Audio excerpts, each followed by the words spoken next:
Oh. Okay. Great. This is great.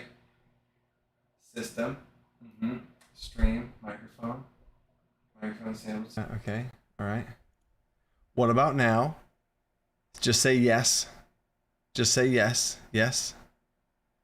Hello, everyone. Better coach. Yes. Yes. Yeah. And we're good. Okay. So let's act like we started right now. Hey, everybody.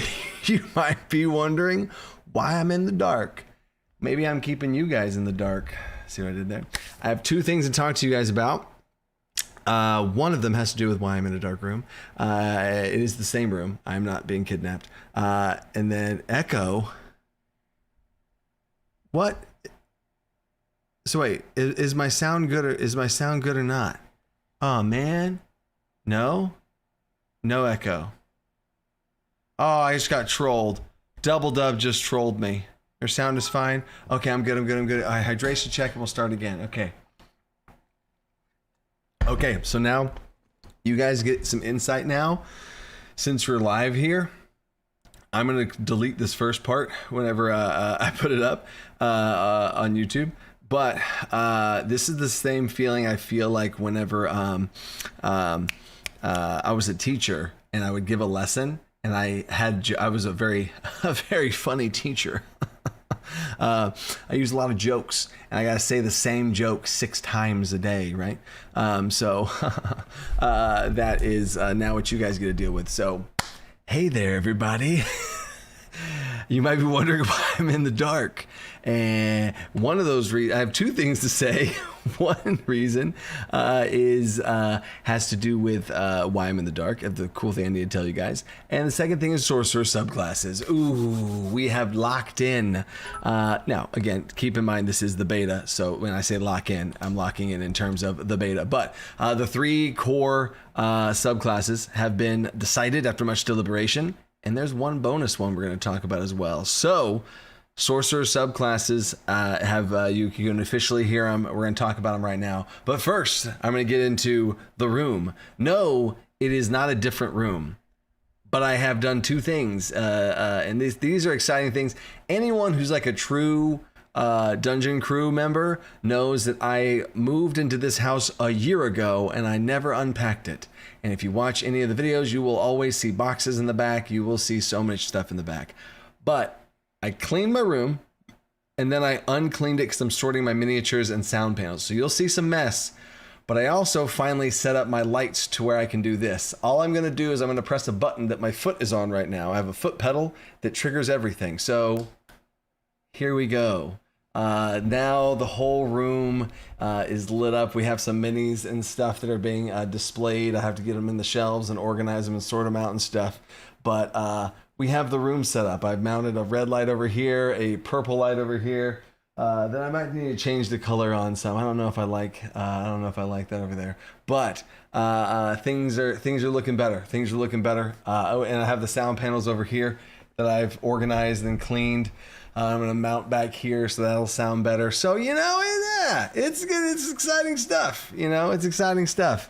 So there we go. And I have, there's just minis all over the place. So I still have to sort them. I have to hang up some more shelves here. I got to do one more shelf row there. So, but there we go. I'm working. I got to try and, polish things off there. So thanks, guys. Thanks. Ooh, yeah. So, all right. Well, now that that's out of the way, we can talk about what everybody really wants to know about sorcerer subclasses. So, the sorcerer subclasses is what we're going to talk about, and after we talk about the sorcerer subclasses, we will get into the Oh shoot! I didn't even fix all that stuff. God dang it, man! I'm behind. I'm just behind. My son would not. I do not have a 3D printer, Orman. I do not have a 3D printer.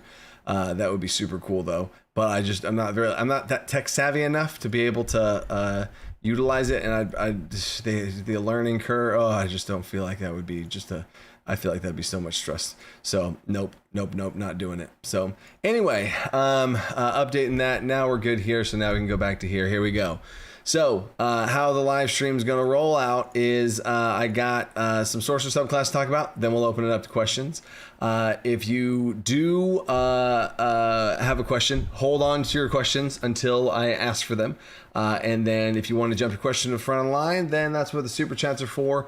And if we hit the goal, we do a die hard dice, metallic dice giveaway of a $75 gift card to their website. And at the end of the stream, no matter what any sort of goal is, every single live stream always give away some sort of DC20 giveaway copy, DC20, this monster starter pack, all the good stuff. And if you already have it, then I upgrade you and add some more cool stuff. I've been adding books, I've been adding dice, I've been adding stuff to people's orders. So let's go. So can't wait to see the room's evolution. Oh yeah, that will be cool. That will be cool to see what happens here as things can kind of keep going on. And I finally can actually stop and be like, hey, you know what? I'm going to unpack my room. I think that's something I should probably set aside some time to do.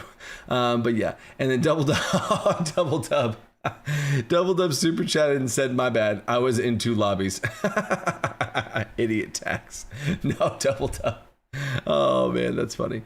Anthony Diaz, for the fighter class ability, combat readiness, brace, does it stack with elf racial nimble or does it become a full dodge? So interesting. It would stack in the form of depending on what the wordings you're talking about, it would either stack in the form of you would have double disadvantage on the next attack, right? As far as that goes. But it does not just automatically upgrade. It doesn't upgrade you because for the elf passive, you have to take dodge, and you taking dodge becomes that. Combat readiness gives you the dodge property. So it doesn't just trigger that and then auto ripple that to happen. It is when on your turn you spend an action to do dodge. Instead, it's a full dodge for elves, right? It doesn't just auto trigger that. That would be that's the intent of the rule, right? So there we go. And then Avenue Studios with a super chat. Hail Coach, we've got Jacob guest GMing on a friend's channel, so we won't be able to hang tonight. Hail DC20 and the mighty chat. Purple Heart Penguin. That's what's up. Let's go. All right, so let's go. That is there's all the updates, and now we are ready to make some announcements, people. So here we go. I'm gonna pull up the sorcerer on my screen right now, and we're gonna talk about what's going down. So there were 5 sorcerer subclasses in the running, competing for the top 3 slots. Because as you may or may not know, DC20, there's going to have there's going to be 3 subclasses for the core rules, right? And then tons more released over time, et cetera, right? So don't worry about that. But there are 5. One of them got cut. The other one is going to be one that my player happens to be taking. And if you guys know anything about my campaign of DC20 that I'm running, that I put on pause for right now until the subclasses are finished for them. That one it also got cut, but will be released in a DC20 magazine and will be being developed alongside the other ones because one of my players in my own campaign is doing that, so it only makes sense, right? And then I paused my current campaign to focus on subclass development. So instead of like all the work of like prepping for new sessions and campaign stuff, I can stop that. I'm just running one shots. I'm running the one shots that I've already have, and I'm also running the one shots that are going to go into the one shot collection as part of the Kickstarter. There's this big one shot collection that is being is this part of that. There's a big one shot collection, and I'm running those to kind of polish those off and fine tune those so we can release those to you guys. So yeah, there's that. John Calvin, love DC20. Thanks, John. Let's go. That's where that is. And so now for the sorcerer. All right. First subclass for the sorcerer. Okay. And also if y'all are new here, if you want to express excitement and your just general feel of like, hey, here's how I feel about that. Right. You can say a number 1 through 10. Right. And I'm not going to be like, oh man, that guy said a 2. What a jerk. No. I genuinely love to hear what you guys think about. Right. So there's that. And then I also want to stop and talk about 2 big concepts for the sorcerer before I talk about what the sorcerer subclasses are. The 2 big picture things of what a DC20 Sorcerer's subclass fantasy is getting across. And I think this really sets it apart. And I think this is a goal we have for all the subclasses, to be able to truly establish a feel for that class or subclass within a class and stuff like that. So Sorcerer's subclasses are all about their bloodline.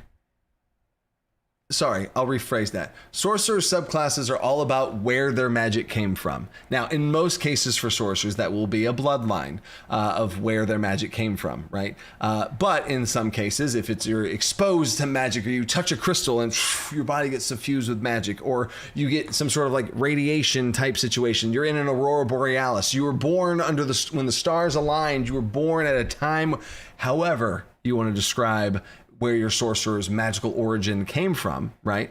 They didn't study to get it. They didn't have a deity of some kind. They have magic, right? Wherever your magic came from, that is their subclass. That's where their subclasses are from, right? So with that in mind, all sorcerer subclasses are going to kind of do two things in general. There might be some exceptions. Obviously, I don't want to just pigeonhole ourselves into like, oh, every subclass always must do this thing, right? No.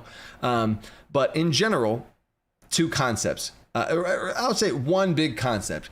Sorcerer subclasses, they're going to embrace where their magic came from. They're going to embody more so. They're going to succumb and embody whatever their sorcerer's origin is, where their magic comes from. So, and this might involve some sort of transformation, some sort of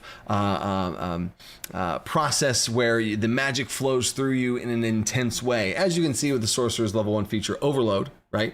So when you overload, and that also might be a situation, is whenever you have a certain subclass, when you overload, you gain these extra properties that have to do with your subclass. When you have certain meta magics, you are able to do certain meta magics that fit your theme of you get the idea. So anyway, now for the first subclass, all that's out of the way. Hydration check. Okay, cool. I think we got 1 million. Kuramonix says 1 million. I haven't even said the subclass, and you're giving it a rating. I love it. I love that you see the vision. All right, so the first subclass for sorcerers is no surprise whatsoever. This was pretty much unanimous. You can, if you know, this would be no surprise. A draconic sorcerer. The first subclass is going to be a draconic sorcerer, draconic bloodline, dragon scale, dragon blood, whatever you want to call it, right? We don't have the name of it necessarily, you know what I'm saying? But there's going to be a dragon sorcerer, and this dragon sorcerer is going to be embodying their bloodline of dragon stuff. And some basics that I can say is you will start to take on traits of dragons. You will possibly gain Dragonborn ancestry traits, and you will gain them. You will become more draconic passively, and while overloaded, scales grow, features, wings sprout possibly, while overloaded at higher levels. And as you can see, the scaling of this, you start to become a dragon in some ways. Now, you can flavor this however you're wanting, as far as if you become like on all fours or something like that, or you just become like a humanoid dragon. You embrace the dragon within you and you become more draconic, right? Scales on the skin, durability in that sort of way, wings, breath type things. You are meta magic and being able to sculpt weapons. You can sculpt magic in the form of some sort of, I don't want to say anything more, right? So breathing your spells, sculpting spells into a cone or a line, etc., right? So there's the first subclass of a draconic origin in that way, right? So there's that. And then the second one is going to be now also I'll say this too, for the dragon is there's also ways that you could choose the draconic bloodline and flavor in a way that it is magical and not like a dragon. If you're just like want to be more durable and be able to sculpt your magic in a certain way, there is room for you to flavor the draconic subclass in a way that's just like, you know, if you don't want to be a dragon, you know, you get the idea, right? So number two should come as no surprise to anyone who knows me. And that might be all I need to say to know what the next one is.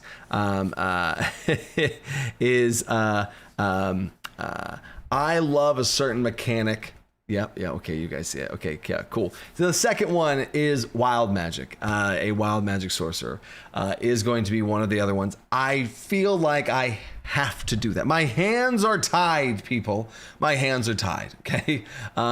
Wild magic is going to be the second one for that. Now, as first, second, third, doesn't really matter. I don't even know. Like, it'll probably be organized by alphabetical, so this will probably be the third one. You get the idea. But anyway, so the wild magic one is going to be like, what if they already have, do you have the innate option, like on a natural 1, natural 20? That's like the tip of the iceberg wild magic. Like the one that's already at level 1 when you choose the option at level 1, that's like you dip your big toe in the wild magic pool and you're like, bloop, right? There we go. So this is you are diving into it, right? There's going to be some sort of mechanic of surges that you can build up, and then it builds up, and then wild magic happens and things go crazy, and then you're back down. You're going to be able to pour in certain moments of increasing that to possibly happen, and the wild magic happens. There could be a whole nother table for them. Whew, right? Hydration surge. And I do also fully know that wild magic is more of a niche situation. It is more out there as far as that goes. But as far as the core of sorcerers, I really do feel like this is a cool, a necessary thing to do. I don't see this as being in some sort of expansion material. I see plenty of sorcerer subclasses being in some expansion material, but there we go. The subclasses are looking good so far, Coach. The people will love what we're cooking. Oh yeah, they're cooking.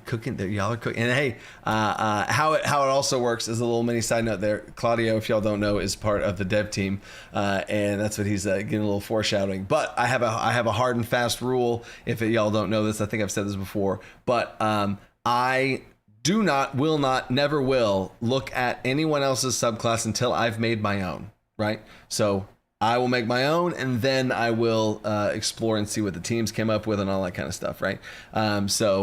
Yeah, I can't wait to go down that. So I'm working on we had the whole discussion in the brainstorm of like, all right, these are the ones.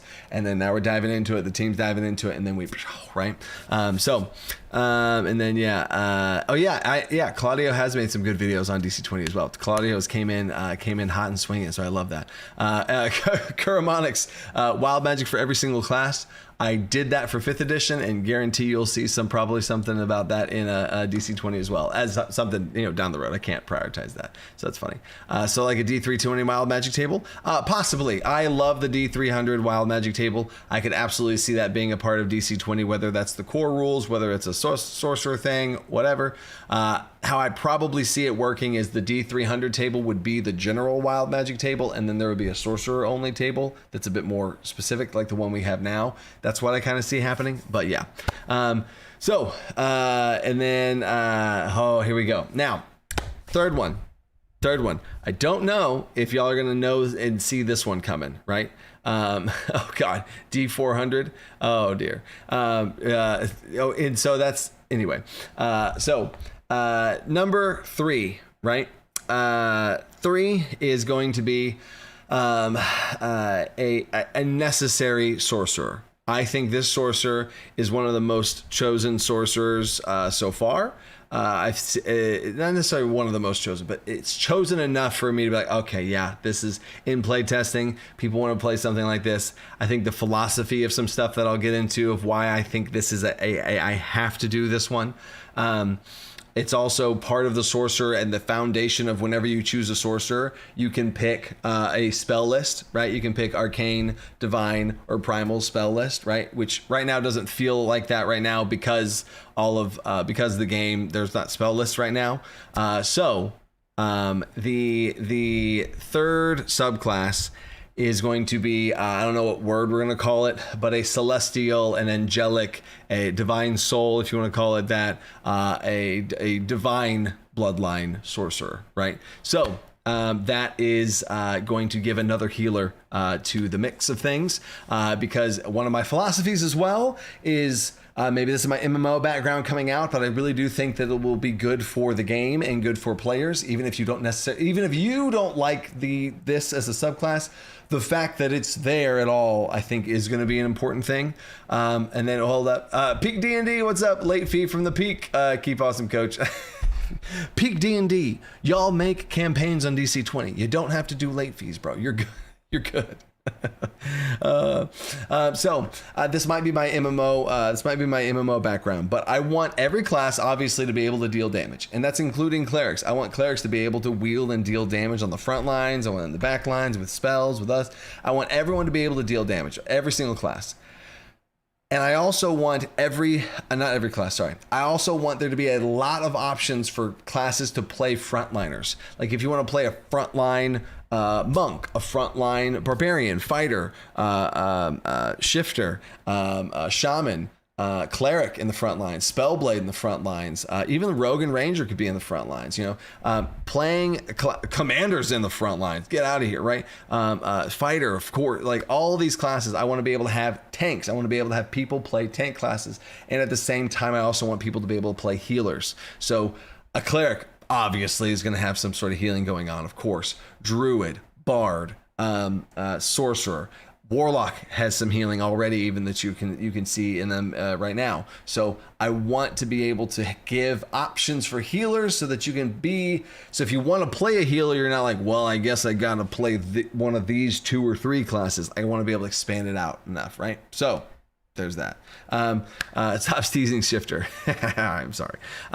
Which 2 will be in 0.9? Ho, ho, ho, ho. That's a great question, Trixie Ray. So for 0.9, the 2 that will be in 0.9 or whichever 2 of those are ready first, right? So we're going to be working on all of those, and as we're kind of developing them, and it might even get to the point where if I have all 3 ready by the time the rest of the other classes are ready, then 0.9 will have 3. You know what I'm saying? So it depends. What I could really see happening is Draconic and Angelic being the 2. And Wild Magic might take more time because whether we have to make a custom table for it or there's some just more stuff we want to do, we might purposely shelve the Wild Magic one just because there's going to be more design work going into that one than compared to the other ones, right? So there's that. There's that, right? And Dustbreaker, welcome to the team. Thanks for joining YouTube, you being a YouTube member. Let's go. So there's the 3 core ones. And then now I have another announcement about there is going to be one more. There's going to be one more, and this one more is a bonus one that is ideally going to be released the exact whenever 0.9 releases that next month, like the first of that next month, whenever that is. The very first of that next month is going to be a very special DC20 magazine that is going to be centered around kind of my campaign world. There's going to be some stuff from my campaign in it. There's going to be like published monsters in the campaign that I'm going to be having. I have a super sick chameleon it's like a terrain chameleon Bahir type creature. That's just like kind of get your head in space. It's called something else, but anyway, monsters from my campaign, subclasses that my other player characters are playing in my campaign, just some really cool little booster pack of all those types of things, right? So one of my players is playing a sorcerer, and if you guys know what his vibe is shadows. So there is a shadow sorcerer that is going to be released along at the same time. And as far as everyone's concerned, don't quote me on this, but as far as anyone's concerned, you could almost consider that the shadow is a core subclass because my players are going to be playing it. So I'm going to be playtesting that actively, right? So that is going to be released. It might not be printed on a piece of paper in the core rulebook, but it is absolutely going to be released like levels 3, 6, 9, like the whole thing, to the point where you're going to be able to absolutely play that as an option as well, right? So that's going to be a DC20 magazine thing. And then, yeah, there we go. So Shadow Sorcerer, I absolutely love as well. And here's the honorable mentions. Here's the honorable mentions. Some people might have gotten some sneaky screenshots from me kind of bipping and bobbing around. Patrons have been seeing this stuff with Sorcerer for a while and would have known this. Every Wednesday, so tomorrow morning, every Wednesday morning, I do a live stream where we go through and I develop DC20 live with the patrons. So y'all have been seeing some of this list for a while now, you know what I'm saying? And then, I got a free member chat. I shouldn't waste it. Thanks, Lightning. That's funny. Nicholas, I got you this bit by the sorcerer bug. So here are the honorable mentions. I'm not going to go into what a lot of these mean necessarily, but here are the honorable mentions for sorcerers, right? Fiend. A fiendish, a devil-born bloodline, a fiend blood, devil's blood situation, dealing with fire and charms and devilish things and devil's sight and dark things like that, right? So I think Shadow's going to check that box pretty nicely, right? But Fiend is going to be a really cool one that's going to be released in obviously a more devilish, evil-themed book of things in the future. A Paradox Sorcerer is going to be like something around luck and fate and interesting interactions when it comes to wild magic, but chronomancy, time, some things like that. And then Fey, Elemental Sorcerer, like with fire, lightning, cold, water, I don't want to say geomancer, but yeah, so there's going to be some things like that as far as that goes. An undead sorcerer, which you're basically becoming a lich. Like I said, the sorcerers kind of they start to embody their bloodline. So an undead sorcerer would be embodying and becoming a lich or becoming a ghost or becoming, something like that. Cosmic bloodline, anti-magic bloodline, and then we start to go into the things that probably won't happen. But there we go. That is the sorcerer there for everybody. So there we go, people. And now, without further ado, we can jump into the questions, which is we've really timed it out. We really timed it out nicely there. We did live stream questions. There we go. So hashtag question. You can ask your questions now. I got Wolves is here and ready, so y'all can fire them away. I'll answer them in the order I get them. Thanks for sticking around. And we've had a perfect first half announcement, second half Q&A. Look at that. Is it just the Sorcerer subclass in 0.9? No. Break Strikers. Thank you for the first time super chat. Break Strikers. All 13 classes will be getting 2 subclasses in 0.9. They'll be getting 2 subclasses to choose from, and then the third one will be released in a later time, probably 0.11 or 12 or something like that. So yeah, there's that. And then, okay, cool. And then, okay, first of all, let's jump down to the questions. Let's go. Question, Event Horizon. Are you planning on working with DM later to get some third-party adventures up and running at the same time as the core rules are printed? Might release and press review. Yeah, so me and Luke talk all the time. Me and Luke from the DM Lair YouTube channel. We are really good friends. We are roommates every time at Gen Con, Gary Con, so me and him have absolutely already talked about converting some of his best top-of-the-line stuff that he's made over the years, taking his best of the best of everything and converting that to DC20. But we can't do that yet because the game's not high enough level. You know what I'm saying? So once I release about 5th level is about when that will start to happen. And then once the game's released, then of course, yeah. So that absolutely is going to be happening at Event Horizon. And then Samuel Crosshill. Question, would it be better for marshals to start with 2 stamina so it makes sense that hybrids only have 1? Oh, okay. So in general, having 2 stamina at the start of the game would absolutely break, bust, and explode marshals. They'd be way too strong. Nor does the concept of having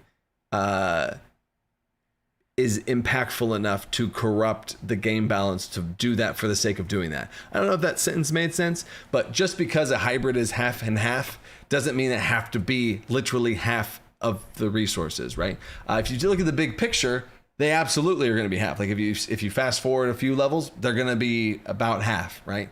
And if they're not about half, that is baked into the power of their kit, right? So the Spellblades kit and how powerful it is takes into consideration some of those things, right? And so far, by no means, I've seen the Spellblade is just absolutely bustedly broken. If anything, the Bard is the one that is the most bustedly OP right now, which that will be taken care of in 0.9 in some ways, but that's not what we're here to talk about.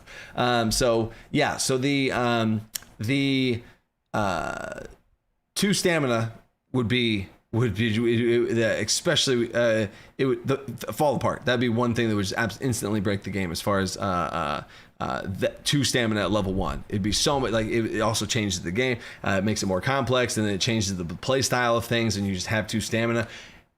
2 stamina at level 2 because you chose a talent and you wanted that to happen. Yeah, absolutely. And then it starts to build from there. You know what I'm saying? But there's the So that's kind of where my head's at that. I don't want to make decisions because of the having things like, oh, well, they should get this many spells because that's exactly half, and then we're like forced to do these things. No. They need stamina. Everybody needs 1, and then we'll balance other things, right? That feel better as far as playing goes. War Daddy did a $5 super chat and didn't say anything. War Daddy, if you meant to say something, say something. Do the Dungeon Coach thing and tell me what you meant to say. Thank you for the super chat. And let me get caught up on super chats real quick. Dorian Blake, super chat. Super late fee just ended our session. Dorian, you guys, you don't have to sue. You're playing DC20 and you're late to the DC20 live stream because you were playing DC20. That's not. What a crazy late fee. You were playing DC20, which stopped you from coming to DC20 live stream. That's funny. Liam, making this request for a friend. Can we at some point get a lunar sorcerer? She loves playing spellcasters with a concentration connection to the moon. Yeah, there is one of the things is a cosmic bloodline: moon, stars, sun, night, space, gravity, etc. So yeah, that is on the docket for sorcerers. So no worries, Liam. And then Duskbreaker, shouldn't .10.11 etc. be called 1.0? Oh, no. So Duskbreaker, if there's a word for it, there's a word for the nominal naming that I'm using for the beta, and it is like a professional way to do it. It's not just me being dumb, but 0 dot numbers is the game's not done yet. As soon as you say 1 dot anything, that is the release of the game. It's no longer beta, right? So this is beta. It was alpha, and that's just saying it's like pre-release. It's not really fully playable yet. And when we said beta, it's been released in that way. 0 dot whatever amount of numbers. It could be dot 101. We're not going that high, but dot 99, dot 101, dot 100, all that kind of stuff.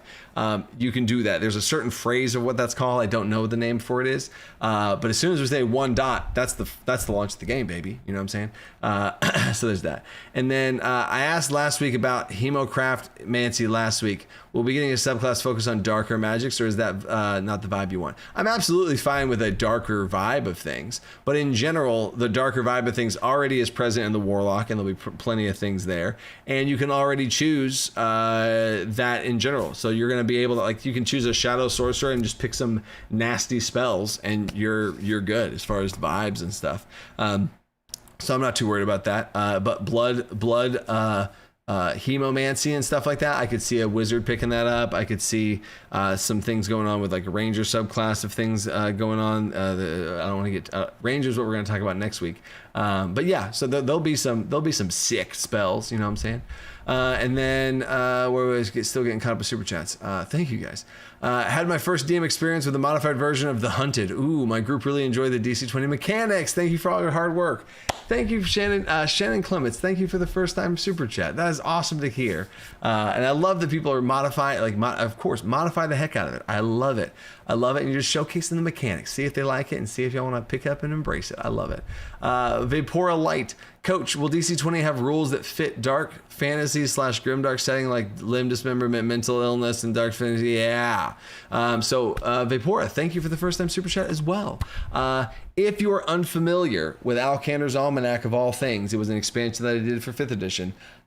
I have lingering injuries, mental illness. I have a whole adversity system in there, a stress system, different dice systems that build on tension and horror stuff. Whoo, baby, right? So absolutely that stuff will be in the game. The only thing is that going to be in the core rules, in the advanced gameplay guide, or in some sort of grim dark supplement that's released, right? I think a lot of the hardcore rules are going to be in the advanced gameplay advanced section. Like if you want to really dial things up, it's going to be in the advanced gameplay guide, which is basically the DMG for the game. That's where that type of rule is going to be, because it's if you want to take the game and expand it in a certain type of way, that's what you're looking for. So yeah, that will be supported though, for sure. I love that stuff. Latte Lord, will DBZ Monk subclass make it to 0.9? We have not talked about the Monk yet. There are two different DBZ. Oh no, there's one in the Barbarian. There's a Monk DBZ and there's a Barbarian DBZ right now. Both of those are on the docket. So Latte Lord, just buckle up, Latte Lord. And then Dan, please consider an incompetent -2 skill mastery level. Should give an extra skill point in character creation. Great for low intelligence characters and fun for roleplay. Consider an incompetent -2 skill mastery level. Wait, so -2 skill mastery level. It should give us extra skill point in character creation. Great for low intelligence characters and fun for roleplay. How would that work skill wise? I guess -2. Oh, so you reduce your skill mastery level, you lose skill points, but you gain more things. Interesting. I see what you're saying. I see what you're going with that. And that would be, there are going to be in some of the ancestry adjustment things, there's going to be some general ancestry things. We might have a little pocket of general ancestry things that anyone can take. And that looks like where that would fit. But I'd be interested to see how it's -2 for skills. It would probably be something like a -1 and you lose some skills. But then we'd have to make sure to do the math on like people not being able to just absolutely tank skills all the way down just for ancestry things. So I'm interested, but I'll have to do some more chewing on that, I believe. And then dating anniversary with the wife. Joining team membership was my late fee. Also, can flying beast form pick up small size ally if their feet are hands? If their feet are hands. Can flying beastborn pick up a small size ally if their feet are hands? I mean, I would say you could pick them up if their feet weren't hands. Like, I don't know, if you're flying and your feet, you like hook them under their arms or something like that. Maybe your game master might be like, oh, you have a higher DC for whatever. But I mean, yeah, heck yeah, flying beastborn, pick them up. Yeah, I love that. I freaking love that, Dustbreaker. Let's go. Let's freaking go. They probably really fly a little bit slower, has disadvantages. There's, I definitely wouldn't just be like, oh yeah, just pick them. You'd be slower for sure, just for the record. But yeah, absolutely, let's freaking do it, Dustbreaker. And then and happy anniversary too, man. Happy anniversary, War Daddy. War Daddy. Oh no, wait, Kyle Doring. I missed Kyle Doring's super chat. Wait a second, Kyle Doring. Did you sneakily super chat me, Kyle Doring? Kyle Doring. Oh, I see it now. So is Sorcerer purple? If so, other purple ready? Others purple ready? Sorcerer is not purple. The class color for Sorcerer is not purple. But you will see that there'll be a whole class color list. I have a whole spreadsheet of all the class colors of all 20 classes in DC20. So be ready, baby. That's funny. And then supporting the DC20 cause, doing great work, brother. Keep it up. So War Daddy, you super chatted, didn't say anything, and then you super chatted again just to say that you were supporting. I appreciate you. I appreciate that. Thanks, War Daddy. Keep it up. I'll keep it up. And then Aegis Virium, support the penguin, the Pingorhythm, and hit the like button. Thanks, man. Thanks, man. Yeah, I mean, these live streams have been awesome. If you press like, and every time if you comment and like talk to each other, press like and all that kind of stuff, share, of course. I mean, that's how we're at 400 people right now. These used to be like 20 to 50-ish people. Maybe we'd get like 70, maybe. And then now here we are consistently with 300 plus, 400 plus. So yeah, I mean, you guys are awesome. You guys are amazing. That's how we got here, because of you guys. Wheeler, $4 super chat, brother. Whew. Oh, goodness. Shoot. Will the martial and spellcasting expansion talents be left as is? So I'll answer the question. Yes. There's some adjustments with like phrasing and stuff, but that's things unrelated to anything I've talked about. So yes. And then Wheeler also goes on to say in parentheses, the correct answer is yes. So yes, you have answered your own question correctly, Wheeler. So thank you for that. Yes. And then Louise Caesar, I'm convinced RPG Club GMs to run DC20 this semester. Let's go, Louise. Yes. To DC20 running the RPG Club. Let's go. We're infiltrating people. We're infiltrating into the schools where I came from. Let's go. That's awesome, Louise. X Andy, question: in magic item creation, you can increase your defenses, but not the accuracy of your attacks. Can you get into that design choice? Increase your defense. Okay, yeah. So in general, I am right now currently where DC20 sits right now in its development stages. Right. I am very careful to add plus to hits. If you haven't noticed, pretty much nothing adds to your attack check, right? The only thing that's even close is if you have a versatile weapon and you hold it with two hands, you add 2 to your attack check, to that attack check. Yeah. So that's the only. So in general, I want to kind of be careful and stay away and avoid that, right? Because that is the attack check for what's going on. We can add to damage. We can add to that. You can give yourself advantage. There's plenty of things going on, right? But I'm trying to keep that clean, right? And yeah, if you want to add to your defenses and be more tanky, you can do that. There's features that give you that. There's plenty of features that give you plus to defense, right? Like if you go across and find them, there's ancestry traits. There's a barbarian and monk have the entire defense formulas that increase your defense, right? So defense absolutely can be modified already in the game, but not a single class feature increases your attack check. So those are very similar. If you're talking about like why defenses can, but other ones can't. So it's still consistent across the game as far as that from a development standpoint. Now, talk to me a year from now. You know, the game's done, everything's, oh yeah, wow, okay, cool.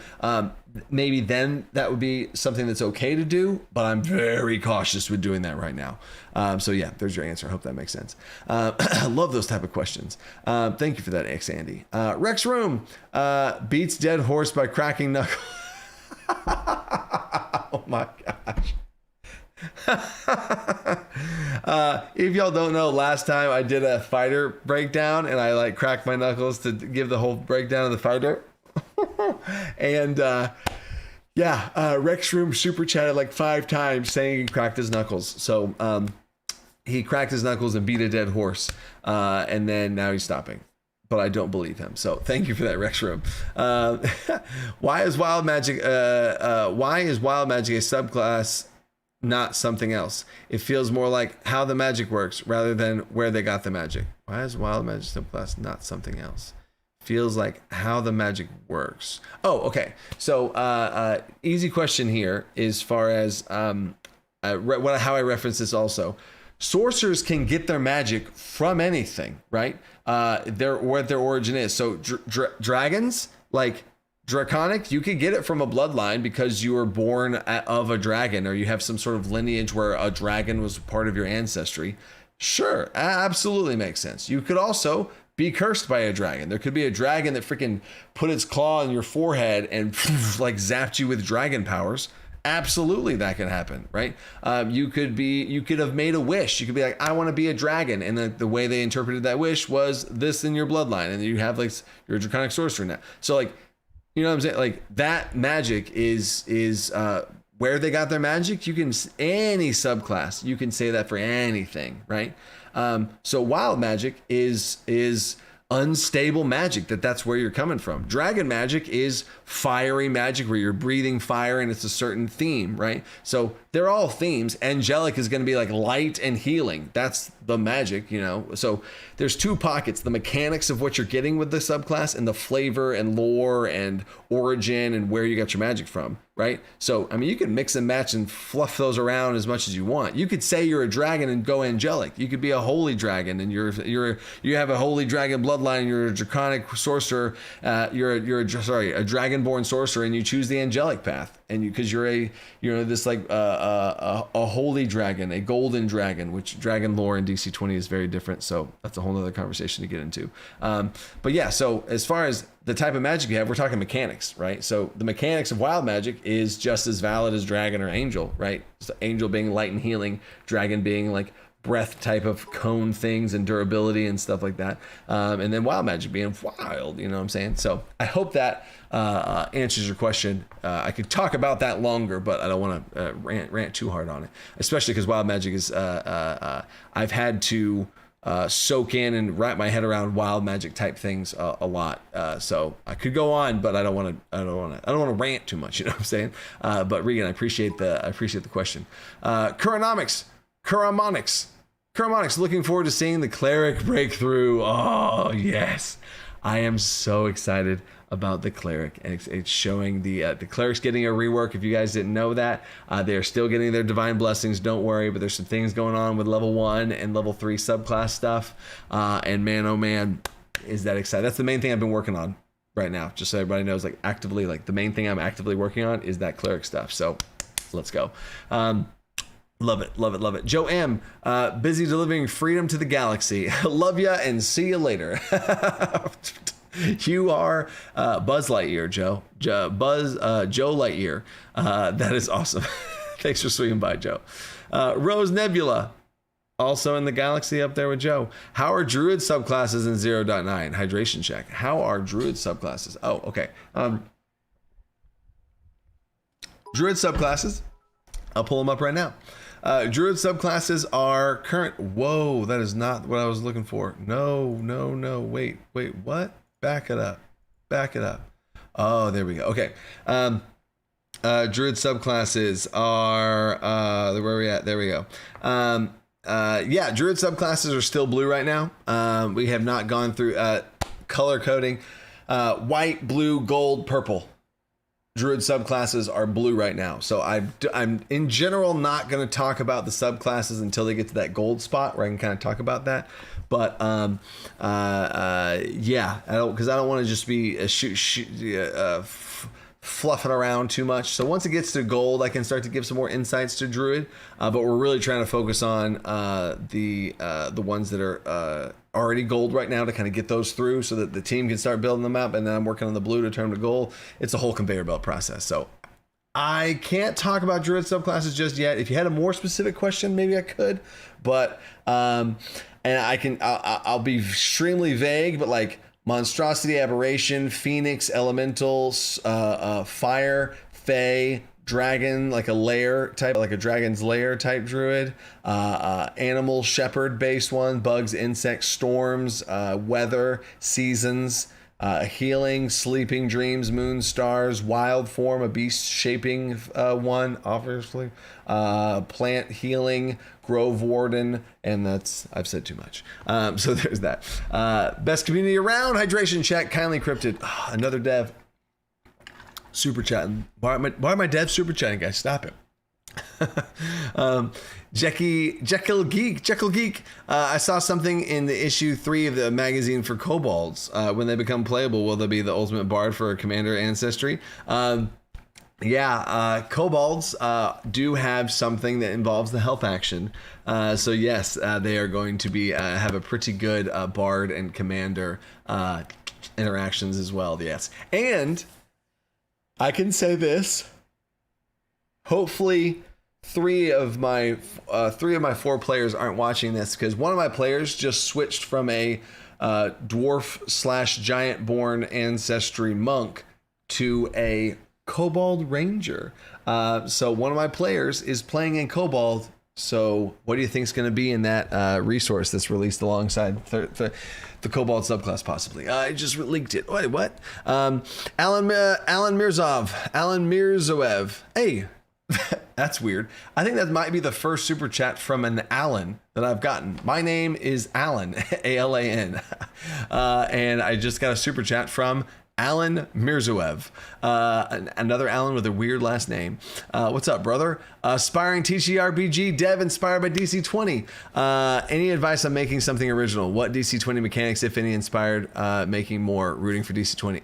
Thanks, man. Let's go. We are brothers. Look at that. What DC20 mechanic, if any, inspired making more?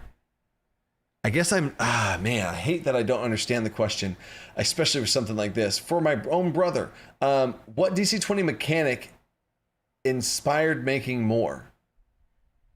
I guess I don't know what you mean by making more. Inspired making more. More mechanics? Inspired making more rules? I think I'm going to here's the answer. Here's where I'm going to have to infer. But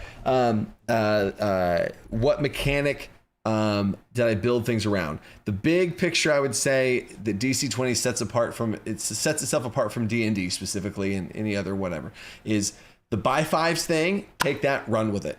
Like attack checks by fives, that's how you deal damage. And I ran with that concept of where you can remove the damage roll and all those things. Action points, that was the big innovation as far as that goes. But it's, there's Pathfinder has action points in it, but it's completely different how that works and especially how it feels.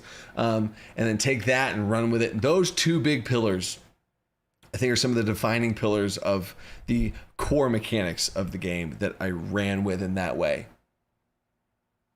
And then that's kind of what I guess I will try and take that question there. So I hope that answers your question, Alan. I'm sorry if it didn't, brother, because we're the same person. S Moon with a first time super chat, but then S Moon didn't say anything either. Oh no, S Moon. If you did say something, S Moon, at the Dungeon Coach, and I'll try and catch it just so you didn't accidentally super chat nothing. But if you did just want to do it, thank you for that. I appreciate that, S Moon. Jonathan Hickston, how strong will subclass level 3 features be? Will it be a few benefits in one package? Yeah. In general, don't quote me on this, but in general, how level 3 is going to look is there's going to be 2 features that you get at level 3. One of them is going to be a bundle, like a packaged bundle of like some bullet points. Like you get this and this and this. It's going to be a bundle.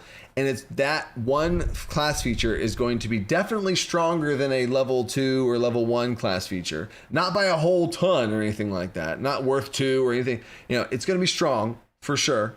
But it's all going to be in one feature right here, and a flavor feature. And this flavor feature is going to be more so role play based, more so flavor based, and kind of lets you be able to embody that in that way as well. So hope that makes sense. And then Liam, class talent should be called expanded class features. Class talent should be called expanded class features. That way general class talents can just be called talents. Class talents are basically just that. So in general, let's see what I did there. So we have multi-classing talents. You get a talent.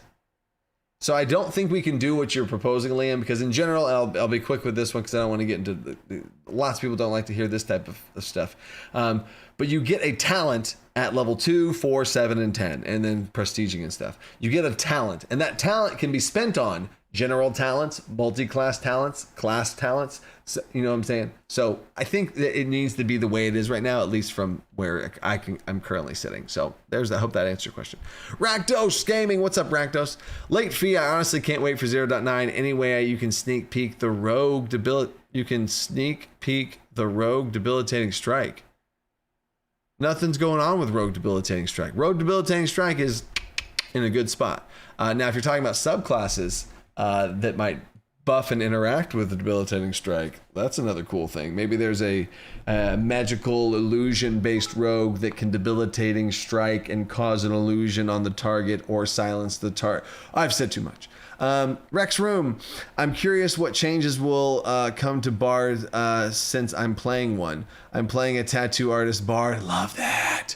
Having a wonderful weather bardic performance will change to work better with non-performing arts. Well, the bardic performance, you absolutely could flavor that as a tattoo drawing and stuff. It's just a visual medium, like you'd be drawing in the air and you'd magic be swirling around and hitting people's bodies and lighting them up with magic. So I absolutely, as far as you, because in my head, a battle dancing bard and a tattoo artist have been my 2 favorite bards, and I've played before. So I from my perspective, I don't see any sort of restrictedness on as far as non-performing arts. Like your magic just flies through the air and you tattoo Oh yeah, like you start drawing and yeah. So I go for it on that regard. But in general, bards, the one thing I will say is their performance ability is probably going to be getting moved to level 2, and some things being reorganized at level 1, because right now the bard is the most overloaded class entirely, because it's the only class in the game, if y'all didn't realize this, is cheating. The bard's the only class cheating right now, because the bard on its class table gets more skills. So it gets 2 features just like everybody else, and it gets all the stuff just like everybody else, but it also gets more skills just out of nowhere, essentially. So some things have been moved around, and also bardic performance is maybe one of the strongest level 1 class features. So it moving to level 2 also is good for that reason as well. But overall, bards aren't going to feel a huge change in that way, apart from their level 2 is going to be getting changed as far as what the counter charm and other things probably going to be replaced by bardic performance. But that's going to be a whole nother thing that we talk about then. But there's a pretty big sneak peek there for you, Rex Room. Coffee Sustained. Another super chat of the first time super chatter. Oh, there we go. And Coffee Stained super chatted again with back to back. So thank you, Coffee Stained, for the 2 super chats. I have a hard time choosing between classes, so I'm gonna run through a playthrough as a novice. Great to have that option. Yes, Coffee Stained. Yes. You could do 2 playthroughs. Do two one shots. One as a martial novice and one as a spellcaster novice, and I feel like you're really going to be able to do some cool stuff there, and then you can really start to narrow things down. So I love that that's helping you out there, Coffee Stained. If you've ever played a game like League of Legends and you have to pick a champion that's your is so hard to pick for me too. So I feel you there, brother. Kyle Doring, ranged grappler for Druid subclass. Any chance? Ranged grappler for a Druid subclass. I'm going to probably say no on that one there, Kyle. But I love you, Kyle. I'm sorry. Dougster Morales. Tell me more about the lore of the worlds and dimensions. I'm building my DC20 campaign. I call the dark dimension Umbral, as in spiritualism. Oh, the dark dimension Umbral, as in spiritualism. Well, that last part there, I got confused, because the dark dimension Umbral, are you talking about like dark dimension as far as like the ether, like the like astral plane type stuff, or the dark dimension as in the ethereal plane, like where like the undead and ghosts and spirits and stuff are? I think that's what you may be talking about. Or are you talking about the Shadowfell, like the D&D's Shadowfell dimension in that way as well? And then you're talking about spiritualism. So in general, if you are familiar with Planescape, and you could even look up my own videos, which might be maybe start to be cringy here because it is a while ago, but I have a few videos on the planes. I have one video explaining the planes of existence. That video would be a pretty good insight as to where my head's at for this. So I would say watch that, and that would be a pretty good spot there. But as far as worlds and dimensions, that's the foundation, and that's about as much as I can say right now. I wish I could say more, and when I can say more, I will say more. And then Regan P, another super chat. How are the sizes? Thanks, dude. How are the sizes of the merch shirts? Are they smaller than normal, bigger? I bought a shirt from another website, and the size came too small. From what I am gathering as well, is they are 2 size. From what I've gathered, they don't run big or run lower. I would say order the normal that you normally do. In general, yeah, no, I ordered what I normally order, right? I right now I'm rocking a 2XL, so I got myself a 2XL, right? And then I also am getting a XL because goals, right? Weight loss goals. And I want to see how that fits and kind of fit my way into it. And then I'll get a lot, and I'll, work my way back down, to get back in shape, you know what I'm saying? But yeah, that's what I can say there. And on that note, if you guys didn't know this, right now until the end of this month, so we're halfway through, we are doing a pre-order on, if you go to DC20.com and scroll down a little bit, and you'll see merch.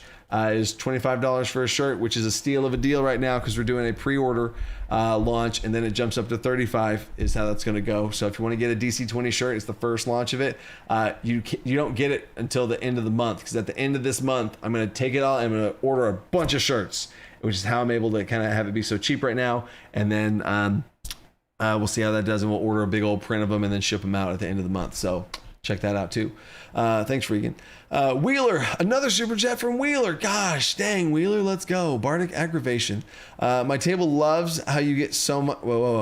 My table loves how you get so much of your class features at level 1, and yet it's not overpowered. That couldn't have been easier. That couldn't have been easy to achieve. Well done.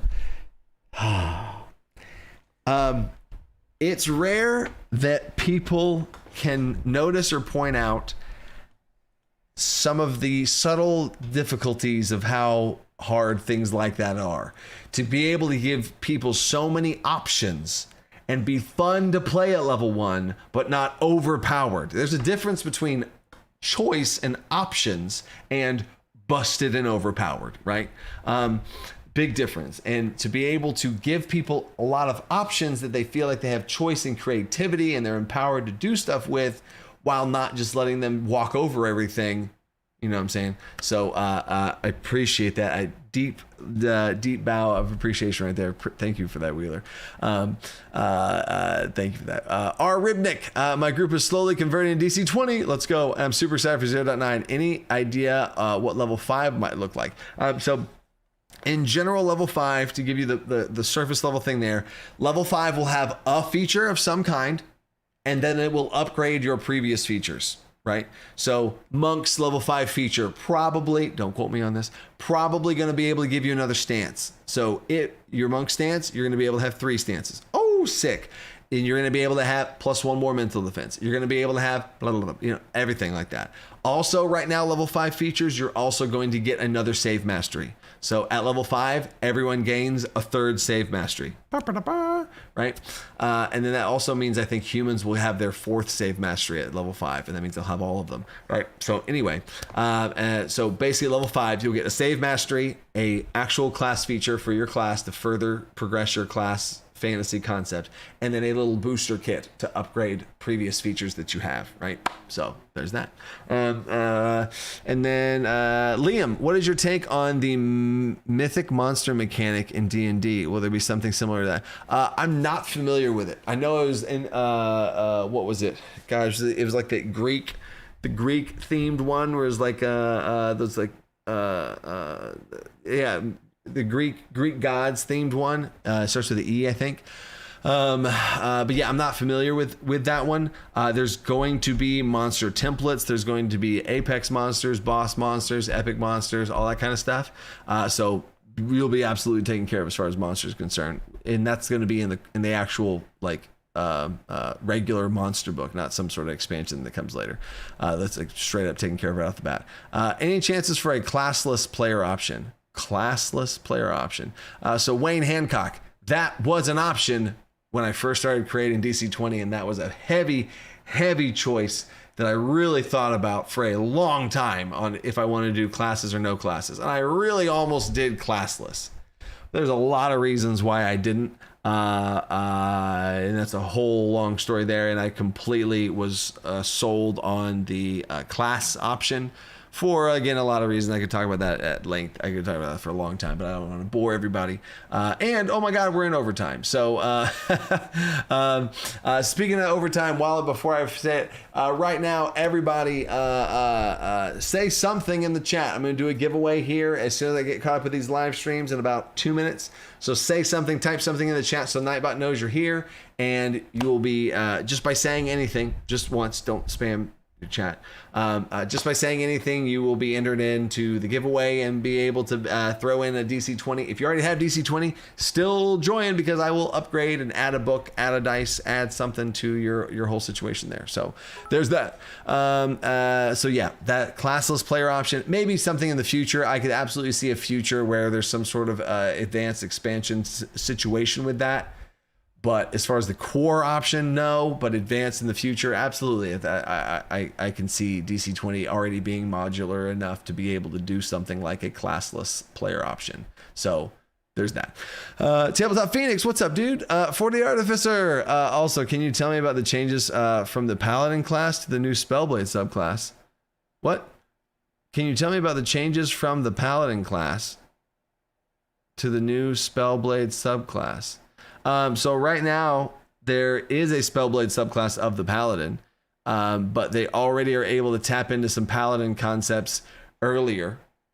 Paladin concepts earlier in their Spellblade disciplines, and then they'll have some aura things and some things like that. So the Spellblade already embodies everything it needs to, and we'll see where the Paladin subclass goes on that. But that is not something that has is in the gold progression chain yet. But for the Artificer, it is added to the fun there, Tabletop. Appreciate you, brother.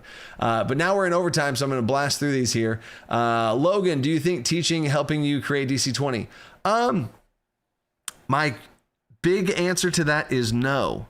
I think it helps me in YouTube videos explain the game.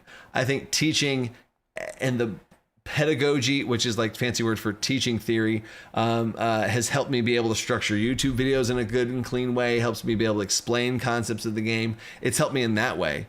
But I was a creative person before I was a teacher. I was a builder. I was a game designer before I was a teacher. I homebrewed Monopoly. I homebrewed every game that I've ever played. I've made up board games. When I was the kid that I would go into my room. I would get a bunch of paper and glue. I'd make a board game and I'd bring it out to my parents and force them to play with me. And we would play the games I'd make up. I'd make up card games. I'd make up board games. I'd make up video games in some ways. So yeah, I was that before, and I just happened to be a teacher, but I also happened to be a teacher because I was wanting to coach pole vault. That's a whole nother concept right there.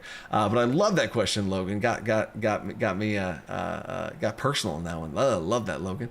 Sean Van Beverholt, love saying your last name, dude. Do you have any do you plan to design high-level combat to be workable for DC20? Yes. People might actually do high-level campaigns if the systems didn't break after level 5e. Absolutely. DC20 is fully going to be supporting high-level play, and the way that monsters are built, the way that the class design works, the way that progression scaling and power scaling works, it's going to absolutely be possible. And I'll phrase it like this, it's going to be like the wheels fall off at level 12 for sure, maybe even sooner in 5th edition. I'm going to make sure there's safeguards in place so the game just doesn't implode, and the monsters... There's not going to be a CR system. There's going to be a level system, which is going to be alongside the player level system. So it will be fine. But yes, I know exactly what you're talking about, Sean. Ender Nightwell, seems like a lot I need to catch up on. Life be chaos. Ender. Hey, buckle up, Ender. The live streams get caught up on a lot of stuff. I just made a Kickstarter post. There's a lot of updates there too. So check it out. And then Simon Argent says lurker tax. Thanks, Simon.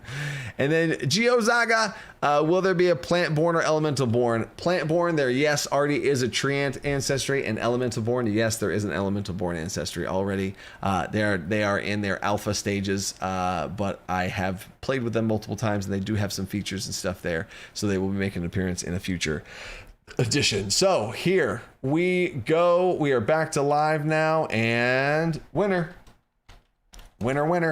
Here it comes. Hello, Nightbot. Nightbot, are you here? Uh-oh. Oh, God, Nightbot. Oh, no. I don't see any chat going now. Wait, live chat. Top chat? It broke. DC20? Oh, wait, no. It did. And the winner is. It did go. Event Horizon. There we go. Nice. The first question of the night, if I look back at my question log here, the first question of the night was Event Horizon. That's what's up. The dedication. I've already created my Penguin broken PC. Dougster Morales. Just wait for the next Kickstarter update. There's some stuff in the works for some Penguin born things.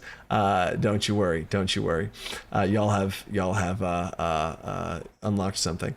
But there we go. Event Horizon. Message a moderator on Discord. We'll get you hooked up, set up, and good to go. And we'll see what you want to do there. And then congrats on the win. Hey, Agile Monk. Deep bow, brother. Deep bow. Congrats on the win. Congrats, Event Horizon. And I will see you guys next time. Next week, we're talking about Ranger subclasses. Next week, we're going to talk about the Ranger subclasses, of what subclasses are going to be released for that. So, oh, you're welcome, Event Horizon. Thank you. So I will see you guys next time. Stay creative. Think outside the box. Peace.